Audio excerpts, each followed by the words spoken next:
एक और ख़बर से आपको आगाह करेंगे। कराची के मुख्तलिफ इलाकों में फिर तेज़ बारिश। FB एरिया, गुलशन, गुलिस्तान जौहर में तेज़ बारिश। सुरजानी, नॉर्थ कराची, नॉर्थ नाज़िमाबाद में भी तेज़ बारिश जारी है।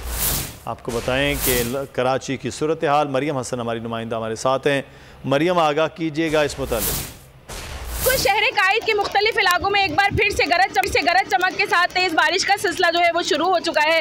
इस वक्त तेज़ हवाओं के साथ जो है मूसलाधार बारिश का सिलसिला जारी है। सरदानी टाउन, उसके साथ साथ नॉर्थ नाज़िमाबाद, याक्ताबाद, शारा फैसल, सोराबकोट, सरदानी समेत पूरे शहर से मुख्तलिफ इलाकों से जो तेज़ बारिश की रिपोर्ट जो है हमें मौसूल हो रही हैं।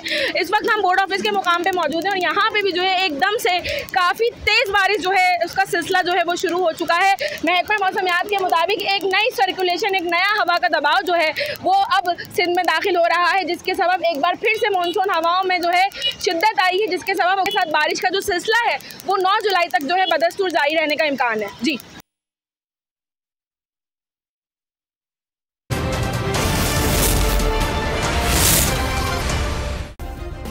सब्सक्राइब करें और बेल दबाएं ताकि कोई खबर रह न जाए।